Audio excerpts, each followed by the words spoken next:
good, nice to bro. Meet you, bro. Same here. Same here. Yeah. Manolo Rose, man. Man, I heard a lot about you, bro. I'm a big ass fan. You know Thank you, bro, like, for real. Talk, like on the music side. Yeah. First and foremost, man, just like let people who don't know, like, who is Manolo Rose? Oh, well, you know, I'm a kid from, you know, just from Brooklyn, Marcy, also for Rockaway, Queens. You know, just out here doing my thing, man. You know what I'm saying? For real. All right, so, like, how was it, like, growing up in New York, like, back then, like, as opposed to now and shit? Like, what's your memories of just, like, coming up and shit? As a kid, well, only difference now, I feel like it's just like, it's a little more softer. It's a lot easier. It's a lot better. Even though right now, as we speak, it's crazy right now. Like, you know what I'm saying? My hood is like a real war zone right now. But it ain't that, I feel like it's not as bad as it was, you know what I'm saying? And maybe because I'm not, you know, caught up so much in the trenches no more, you know what I'm saying, as I once was. But yeah, so that, I think that's the difference. Plus, shit, all the programs and shit is gone now, you know what I'm saying? So that's the difference too. You know, we had a lot of basketball tournaments and stuff like that. All that shit is wiped out, you know what I'm saying? I even was just telling somebody, I remember going to like our projects had like the community center, our projects had a program where they should take kids on trips and shit like that. They don't even have that no more. So everything is a little different and fucked up now, you know? Yeah. All right, so I feel like everybody got like that rap story, like that thing that happened that like made them feel like, man, this what I'm gonna do right here. You know what I'm saying? Yeah. Like, what was that for you, bro? Well, I think I'll say because my first time ever making a song that somebody like ripped off, you know what I'm saying? And I had did this song, and this is the first song I ever recorded in my life. You talking about Dope Man? Nah. You talking about Dope Man? No. Okay. This is the first song I ever recorded in my life. And it was like a playoff for Kevin Hart's when he was doing Real Nigga All Day. And I had like did a hook based off him saying that. And then Azealia Banks had took it and made a song called Jumanji. Word? Yeah, it was like, the hook was like Real Nigga All Day, riding around on my trail shit. She was like Real Bitch All Day. And then it just flipped it. But the nigga who was writing for her was my man. You know what I'm saying? And I had woke up one day and I heard this shit on the radio. And niggas was calling me like, yo, the bitch stole your shit. And I'm like, what? But then I was like, nah. And but they like, yo, the Hot 97 playing this shit all day. So I was like, what? So I listened to it and I'm listening. I'm like, oh shit. And my man, we hit him like, yo, what the fuck? The nigga like, yo, he like, yo, I was writing. I ain't have nothing else to come up with. This is what I came up with. This is all I had, right? You know what I'm saying? But I wasn't even mad, you know what I'm saying? I was just, because that was the very first song I ever recorded. Right. And I was like, damn. I was just in my head like, damn. If a lot of people that was around me was mad because they all was like rappers. I never wanted to rap. I was just the nigga come with you to the studio, chill. I might just provide the energy, you feel me? I might pick the beat. I might, you know what I'm saying, buy the liquor. That's what I was doing. You know what I'm saying? So I didn't really give a fuck about none of that shit. And the only reason why I really started even trying to rap was my nephew. He wanted to make music. And he had like a bunch of beats and shit. And he was just like, yo, I want to record. And I was like, all right, well, I'll help you with making some songs. He like, yo, somebody gave me some beats. Just help me make some songs. So that was one of the hooks I made up. And then what happened was, after I made the hook, it was 8 people on the record. And we had went to Jersey to perform for their very first time. And I'm watching them perform. And you know how it be when you go to these type of showcases and shit like that. You got a large crowd and nobody know the songs. So when the songs is lasting so long, people just tune out, you know what I mean? Because I don't know this shit. I would be like, I don't want to hear this shit for 4 minutes, like 5, 6, 7 minutes. I don't want to hear that shit. right? 8 niggas on the side. Right, so we coming back on the train and shit, and everybody bummed out like, damn, we ain't get the response we thought we was gonna get. And my cousin was like, yo, you know what? Since you made the hook, yo, just do that shit by yourself. Cause we already know this shit is like, it's shit hitting. Right? So then I went, and that's how I even started making music, you feel me? For myself, you know what I mean? And then from there, like I said, the nigga who was writing for named Kevin, he took the shit and he gave it to her, and the shit was on the radio. And that was like, she was blowing up, but that was like her first time on you know what I mean, on some black urban shit. And I was like, oh shit. And I was like, fuck, I made that shit up in like 2 minutes. So I'm like, shit, I could do that again. Right. I know I could do that again. I was in the crib bullshitting. Right, I was just bullshitting, you feel me? So yeah, that's when I knew I was like, oh, I can do this shit. This shit ain't hard. Right. See, the difference in the two was, see, the first time, I didn't really give a fuck about the music. Right, I didn't care, because it was like the first time was like, I'm really like, I'm bullshitting. Right. You know what I'm saying? I'm playing around. But it made me see that I had the ability to do, right?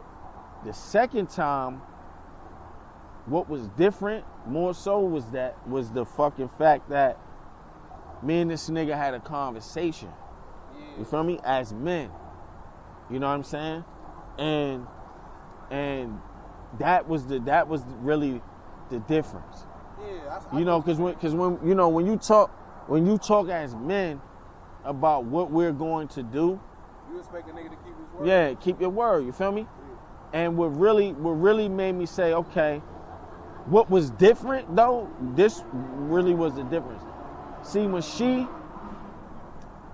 she did it, she was trying to like break into the black community because she was already immersed in the white community and amongst homosexuals and shit like that. That was her crowd. Right. So it didn't hit the city like that. Yeah. It might have hit amongst them, but it didn't hit the city like that, right? So this time, the difference was it really hit the city. And I'm talking about, I'm hearing myself every hour on the hour, literally. And I didn't, you know what I mean? And now I'm into making music. So now I'm like, oh shit, right? And then at the same time, it was a bittersweet moment, because it's like, you hearing yourself all day on the radio, and then at the same time you like, fuck, but it ain't the way it originally was. It ain't the right, you know what I'm saying? Yeah. So I think that was really the difference.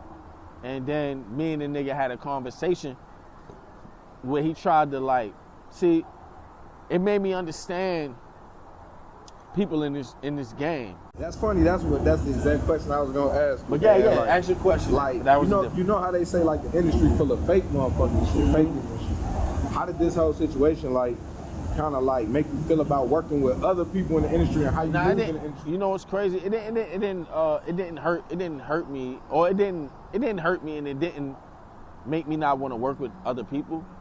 It ain't do that. It just, see, I'm a person that come from a level of understanding with all situations. It doesn't matter what it is or what's happening. Nothing bothers me. Nothing affects me emotionally. So I just understood it, and I get it, because, see, when you're placed in a situation where everything you're doing is predicated based upon a hit, it's extremely hard to keep making hits. That's hard to do. So you have to lean on everyone else. Whatever you can lean on. You know what I mean? And whatever you can grab. You like it's ill, because it's like, like when you ever see anyone that falls, the first thing they do is try to grasp, even if it's air. You feel me? You're like a falling person at all times, trying to grasp at something. And that's what he was doing, you know what I'm saying?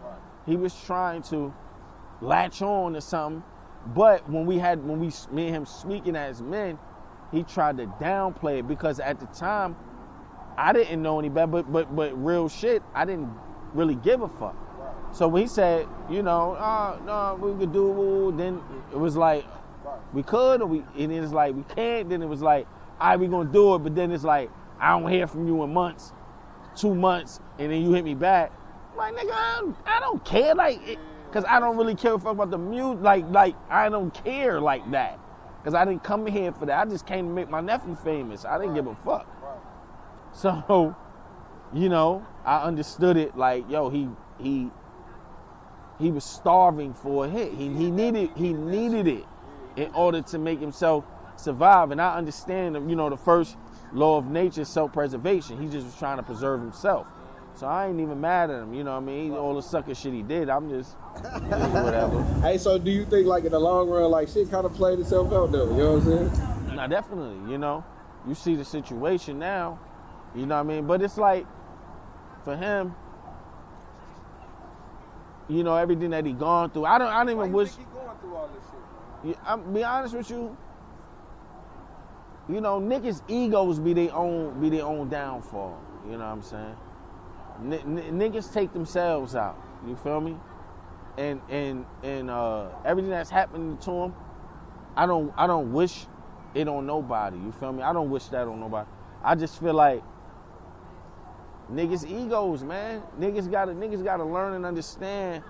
You know, when you your own worst enemy, when you're your own worst enemy, and I think that's the situation that he's in. All right. So like, you right now you got a situation with Rock Nation, right? How that shit, man? Tell me about that. Like how that came about. You know what I'm saying? What's been going on with that? Well, it really came about because one you know, well I had a situation with French Montana first, and me and French was doing a lot of shit together, and I was signed over there with them, but at the time French didn't have no distro, and you know I wanted to put projects out and shit like that, but Epic was like, they was asking me for records, like, yo, send me some records, let me hear some records.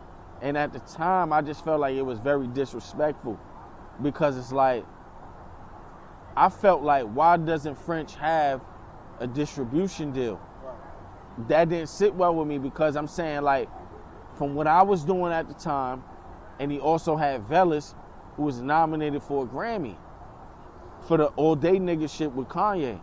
And all of that, right? And I was like, yo, why wouldn't a nigga who got one of the hottest niggas out here right now, and a nigga who got a producer that has a Grammy, why the fuck they ain't giving him no distro? Right. That don't make sense. They still asking him to prove himself.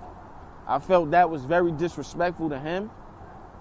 So when they asked me for records, I told them niggas, no, go eat a dick. You know what I mean? Like, I don't want to deal with that. Like, that's bullshit. You feel me? That's like you come to the table with a nigga, you come to the table with D Wade, and another nigga is like LeBron James, y'all up here, and they asking you to still prove yourself as an exec. Right. It's like, why? What the fuck? You going like? What do you mean prove? I'm coming. What you mean, right? Right. I'm already here doing it. Can't you see? But they didn't respect it, and what that really showed me was they didn't respect him as an exec. You feel me? So I was like, you know what? Bleak came and sat with me, and he was like, yo, I'm trying to do this. I had a conversation with Hov, and he said, just come get you and do this, that, and the third. And I was like, okay, cool. And I called French. I spoke to French, and I'm like, listen, this is what's going on. You know, I got this opportunity to go over there. I can do some writing. I can do this. Whoop-de-whoop. Epic not doing what they supposed to do with your situation. Plus, he was in limbo at the time because he was trying to get out his Interscope deal. He was trying to go to Epic. So I was like, you in limbo. That's holding me in limbo. And then Epic calling me to prove myself again. It's like, why I gotta prove myself 5 times? Bro, I just did it 4 times. Why I'm doing it 1 more time? You feel me? So I'm like, that shit ain't cool. And he was, you know, but you know what I mean? I love French because French was a man about the situation, and he was just a friend and say, yo, I just want whatever's gonna work for you, I want it to work for you. Go ahead, you know what I'm saying? And you can see that with him. He has a track record of it. Right. You know what I mean? Some people may say it's to a fault, but I just think that he just a nigga where he really want the best for niggas. You feel me? Because he could have held dirt. Right. He ain't in it for himself. He could have held dirt. Look at what Dirk doing right now. You feel me? He could have held Dirk. He didn't do that. He let Dirk go too and do what he was doing. So yeah, you know what I mean? Shout out to French. French a good nigga. But that's how. But oh, let me finish that. So once I got out of that situation, I linked up with Bleak. Me and Bleak was able to sit down and do some business, and then we went over to Rock Nation, and that's how I got over there. All right, look. So, you know what I'm saying? You at Rock Nation, got a lot of new music coming. Like, what's like? Talk about some new music, new videos. You know what I'm saying? New stuff you got coming up right now. Well, right now we just we just released a video for Been Through with Papa the Don. We also, we just released 2 projects with 183rd. One is called God Hour. Another one is called Springtime Colors Pastels. Okay. And you know what I'm saying? So yeah, so that's what we really... You on the fashion, bro. Yeah. I like the fashion. See, what put you on the fashion? Oh, well, originally I went to school for fashion design. Okay. You know what I'm saying? I went to school for design. So yeah, I was always into fashion since I was a kid, you know what I mean? Shit, I remember like my first time buying Prada sneakers and shit like that, the Prada Olympic joints when I was maybe like 14, 15, you know what I'm saying? That's when I first started hustling, first started getting my own bread, you know what I mean? I still wear Maurice to this day, you know what I mean? So I'm still doing the crocodile Maurice sneakers and shit like that, you know what I mean? From when I was a kid, you know what I mean? The first time I heard that shit was when like Cam was like,